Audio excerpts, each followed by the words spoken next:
Hello friend, welcome to my YouTube channel success हमारे साथ में। मैं सुनील कुमार आज का टॉपिक लेकर आया हूँ सिंधु घाटी सप्ताह। जो बीपीएससी शिक्षक भर्ती परीक्षा फेज 8 होने की संभावना है। दिसंबर में ऐलान किया है बिहार सरकार की, दिसंबर में होगा। उसके क्या कहते हैं, उससे संबंधित जो हिस्ट्री से संबंधित क्वेश्चन पूछते हैं उसमें बीपीएससी शिक्षक भर्ती परीक्षा में वो इम्पोर्टेंट क्वेश्चन पिछली बार जो मतलब जानकारी प्राप्त हुई थी स्टूडेंट सबसे, विद्यार्थियों सबसे, मेरा क्वेश्चन अच्छा खासा था। तो इस बार भी लेके आया हूँ। इस बार तो सिर्फ क्या कहते हैं स्वतंत्रता संग्राम, इस बार एंशिएंट भी लेके आ रहे हैं। तो सिंधु घाटी सभ्यता से संबंधित जो इम्पोर्टेंट क्वेश्चन है वो लेके आया हूँ। पिछली बार बीएड वाला सबको अपॉर्चुनिटी नहीं मिली, सरकार ने उसको 1 से 5 में अयोग्य घोषित कर दिया।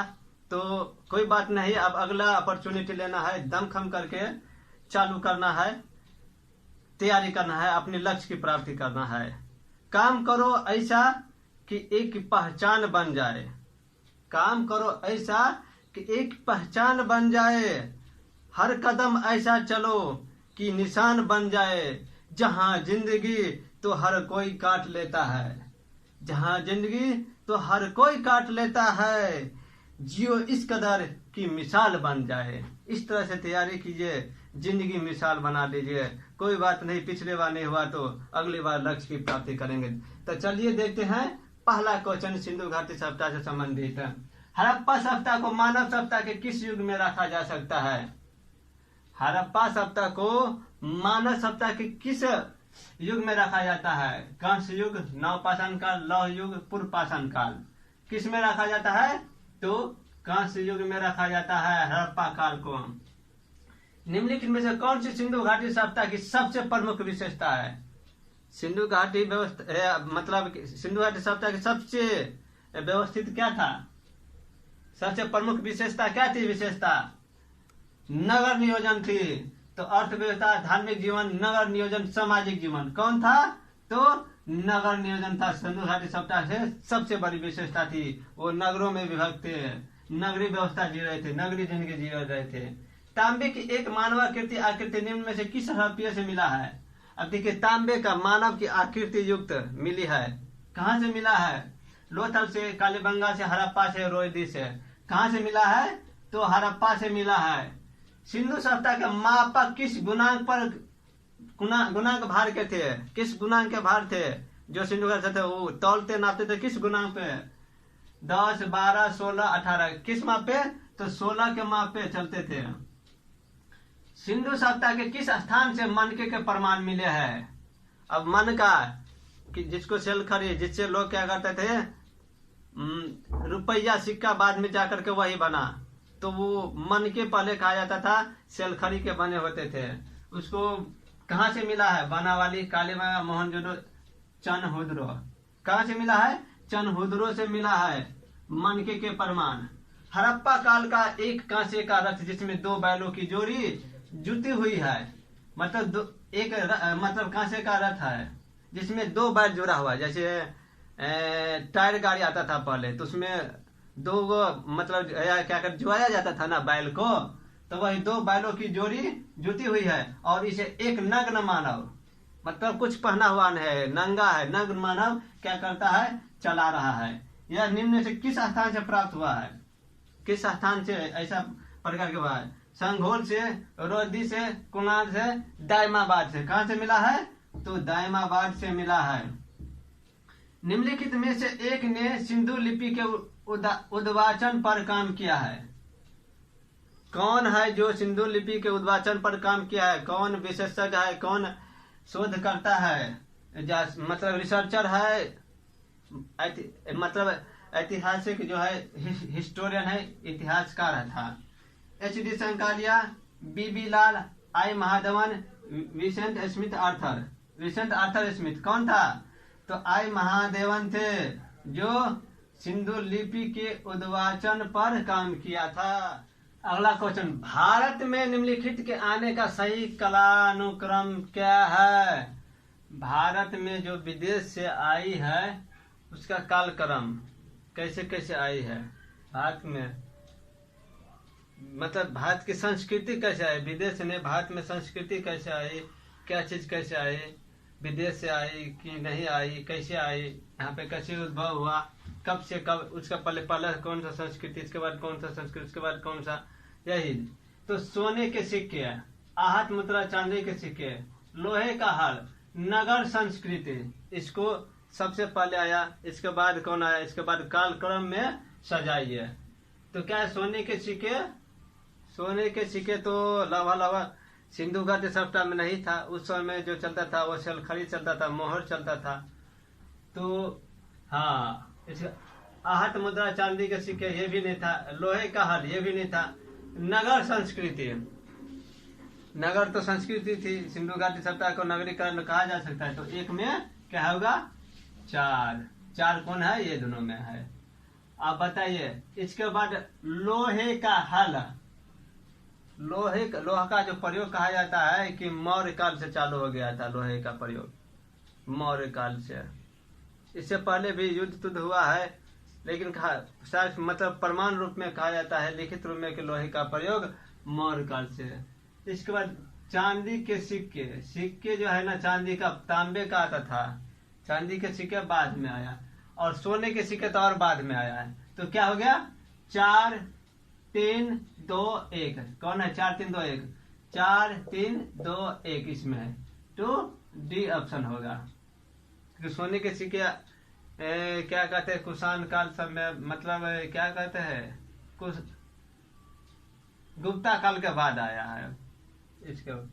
तो कहा जाए 4 3 2 1। निम्नलिखित में से कौन सा प्राचीन नगर अपने उन्नत जल संचयन और प्रबंधन प्रणाली के लिए सुप्रसिद्ध है, जहां बांधों की श्रृंखला का निर्माण किया गया था और संबंध जलाशयों में नहर के माध्यम से जल को प्रवाहित किया जाता था। कौन था जो प्राचीन नगर जो उन्नत जल संचयन के लिए प्रसिद्ध था, जल प्रबंध प्रणाली के लिए सुप्रसिद्ध है, जहां बांधों की श्रृंखला का निर्माण किया गया, उसके माध्यम से जलाशय में नहर के माध्यम से जल को प्रवाहित किया गया।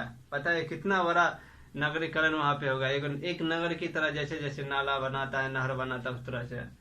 धौलावीरा, कालीबंगा, राखी गढ़ी पर कौन सा था, तो धौलावीरा था।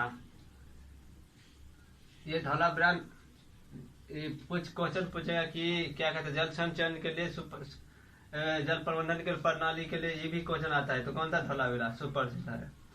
निम्नलिखित में से किस से एक से अधिक द्विसमाधान, एक से अधिक बोला जाता है, क्योंकि क्या कहते, कालीबंगा से भी एक मिला है, डबल बरियल का। इसके बाद क्या कहते हैं, बनावली से भी मिला है, लोथल से मिला है 3 गो, यहाँ से 3 गो मिला है, समझ गए। तो कौन होगा, एक से अधिक द्विसमाधान, डबल बरियल कहाँ से मिला था, लोथल से, 3 गो मिला था लोथल से। निम्न स्थानों पर किस एक स्थान पर सिंधु घाटी सभ्यता से संबंध विख्यात वृषभ मुद्रा प्राप्त हुई है।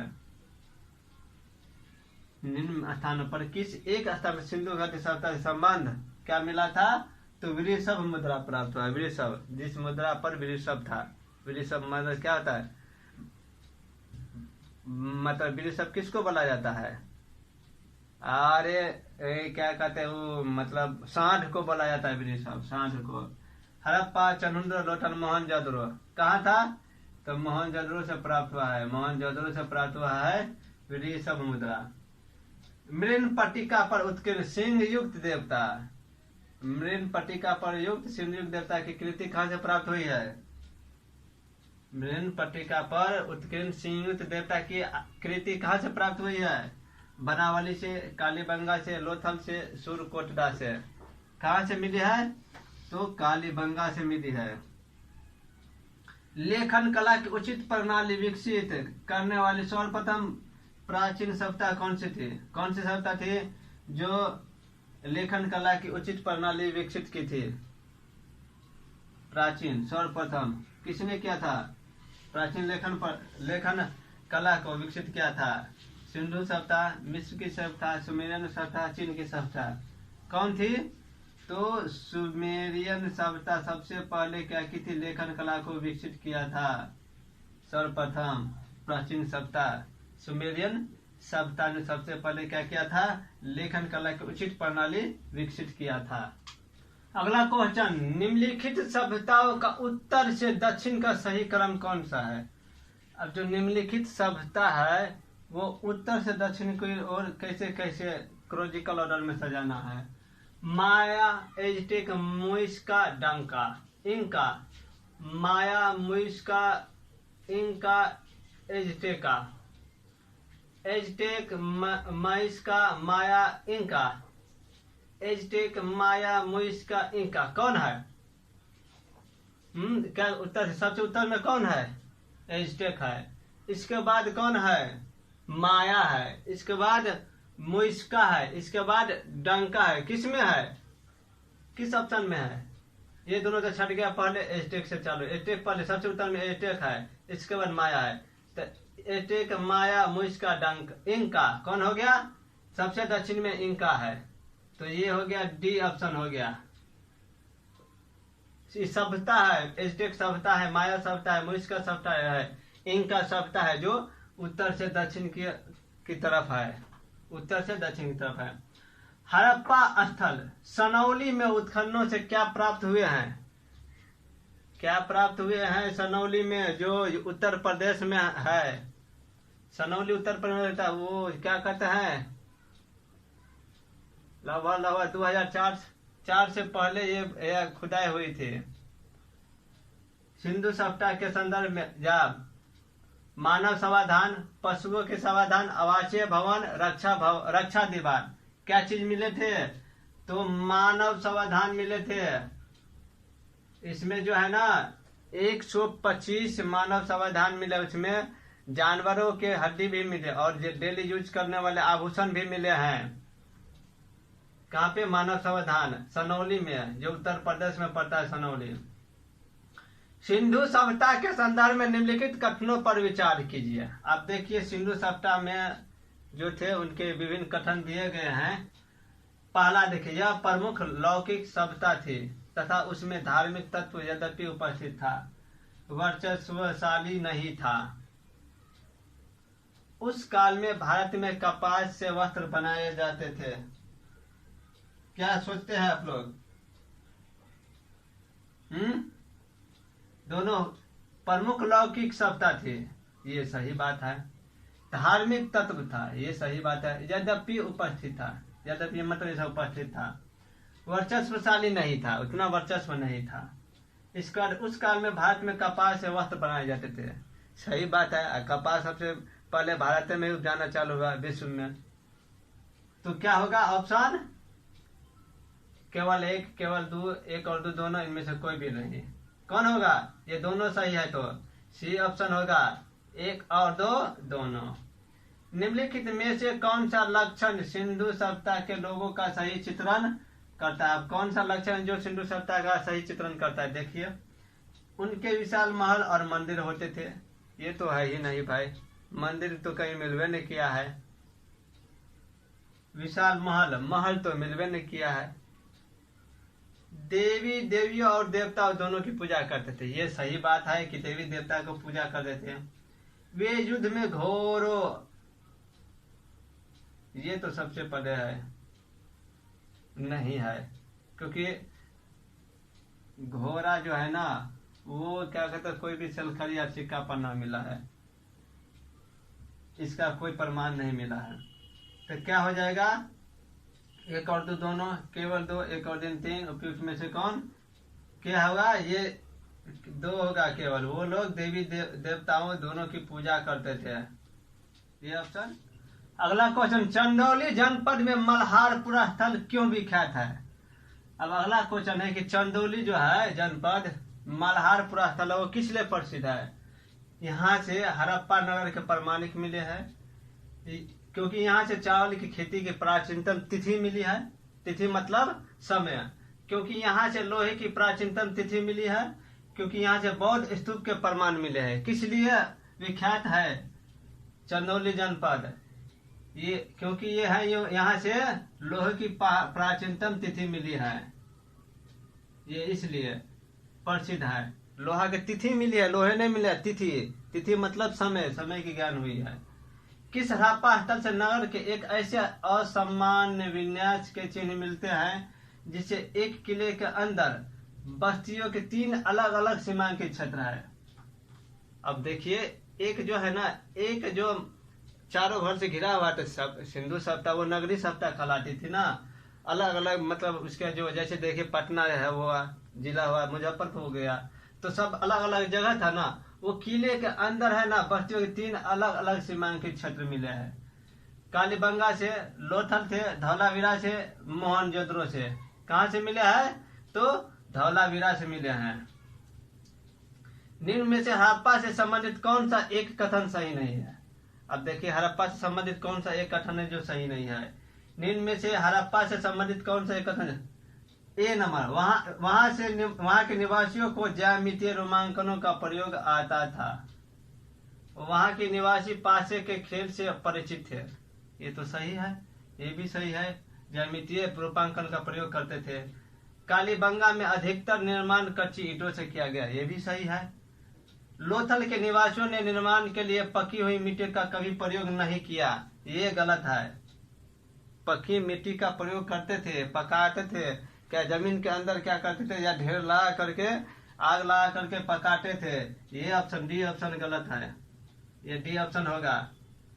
सुमेरियन अभिलेखों के साक्ष्य के अनुसार सुमेरियन व्यापारी दिलमुन, माकन, मेलुहा से निम्न वस्तुओं का आयात करते थे। कौन कौन ऐसा वस्तु थे जो दिलमुन और माकन, मेलुहा से आयात करते थे? भारतीय लोग थे। वो सुमेरियन अभिलेखों से साक्ष्य से प्राप्त हुआ, उस पर लिखा हुआ है कैसे से है। जैसे अशोक के अभिलेख से प्राप्त होता है ना, उसके काल का, उसके सीमा का, इसी प्रकार यही।